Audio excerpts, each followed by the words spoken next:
column. So, meron din footing design. Lahat ng type ng footing nandito. So, stairs, meron din tayo. Then, sa walls, may concrete walls, shear walls, may retaining wall, at sa yung may basement flow type. Ngayon, usapan natin yung paano pag-design ng retaining wall. Okay, yung iba sa madala. Okay, retaining wall. Click it. So, first, we need the dimension, of course. Check the dimension. So, let's see the height, total height of retaining wall will be designed is 3 meter. Okay, is W the height. If there's not series of water, if kung wala, just leave it, 0. Okay. Then the base of retaining wall will show as 2,500. Then the B1 is 500. From the 2, the thickness of the wall see 250, and the thickness of the base is 300. Okay, then the passive excavation is passive. So just in case wala tayong future excavation, so we have to put this if you have future excavation, so we will consider this one. So lagyan natin yung excavation 1 meter. Okay. So we have now our geometry. This is now our wall. If we want to put the survey, so moving from the sliding, okay, then we can put also B2. Here the B2 is same as B1. Then the depth of the ski survey is 300, and the thickness is same as the thick of the steam. See 250. Okay. So here's now our geometry. This is now our thing we're going to design. Okay. Now let's proceed for the material properties, of course. Wow, concrete.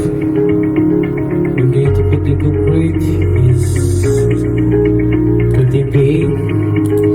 Steel 415.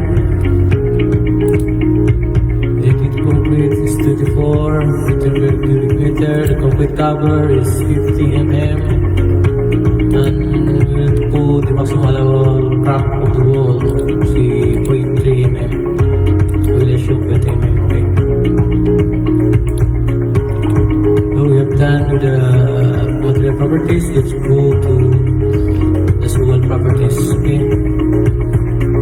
So just put here the wall, but you can change this one.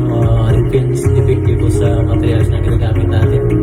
So I put here 30 degrees for the internal friction. Design equation of the material C0 is granular, so it is 0. The density is 20. Subversity of the materials 5. Design angle of friction 20 degrees. Design equation base material 10. Density of base materials 10. Let's say 10 for assumption. And the overall gross ground bearing pressure, let's see 200 kN per square meter. So now we have done with the soil properties. Let's go for the load definition. So the load definition, you have already the air pressure, and you have the surcharge load. Here you have a surcharge load, and you have also the line loads with a certain distance. So let's see the surcharge load. We put here, let's see 5 per meter per square meter. Live, the terms of 1 and 5. The line load, let's see 10 kg per meter. So like the feet is 10. We have some distance from the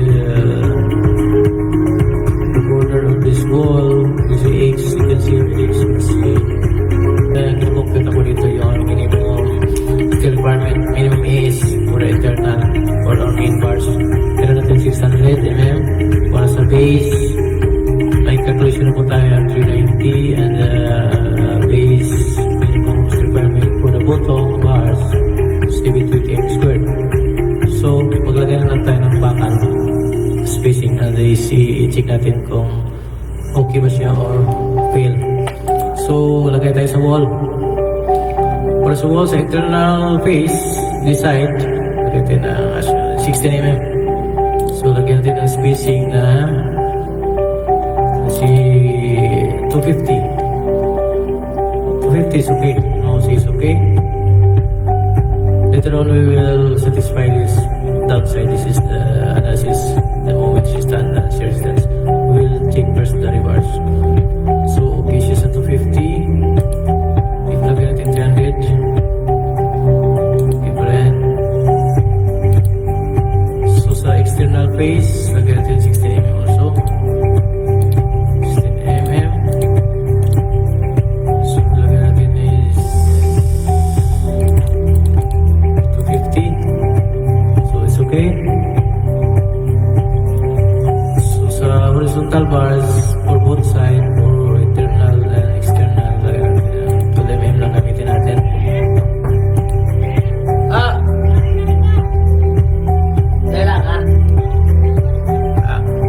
Spacing, sorry man.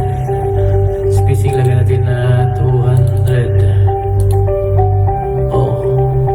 It's filled or is provided is less than the is minimum 600. So we will either adjust the size of rebar, increase or decrease the spacing.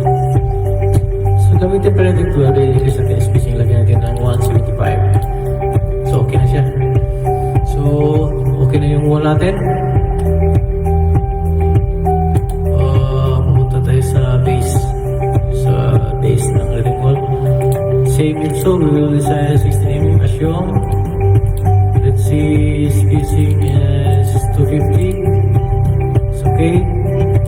Sa bottom bars, support na part sa bottom bars, also 16.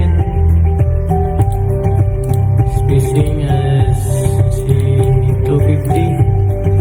Okay rin. Then the first bars, also use 200 mm. With the spacing 200. Provided bar requirement is less than 720. So it fails, so let's decrease the spacing to 175. Still fail. Let's make it 150. Okay. But the design is failure because the moment resistance it fails. So we have to satisfy this one. So this is for the main bars. So this is for the tension side. So we have to adjust now this vertical bars, the spacing. So we will make it closer. Let's see, 300 before, make it 275. Fail pa rin. Lagyan natin na 250. Fail pa rin. We have a shear 152.58. Lagyan natin, palapos natin yung spacing 2 to 5. Fail pa rin. Lagyan natin na 200. So, medyo malapit ito. Okay, so the exact spacing is 175. So, nasatisfy natin lahat. So now the design now is okay. You can see it. Stability, okay. All controlling is fine. The sliding is okay. Ground bearing, okay. So ganyan lang kadali. Input mo lang yung mga size bars. Then adjust. You have the failure of the ground bearing. You can adjust. You can extend your base. Like, let's go to the dimension. You can extend the base. And that's it. So, napakadali lang. So, this is now our reinforcement. So, we can use now this reinforcement basing on our load definition and basing on our type of soil we're using, okay? And based on our materials na ginagamit. Concrete at steel. Okay guys. Hope ay nakatulong ako sa inyo. So, next video, share natin yung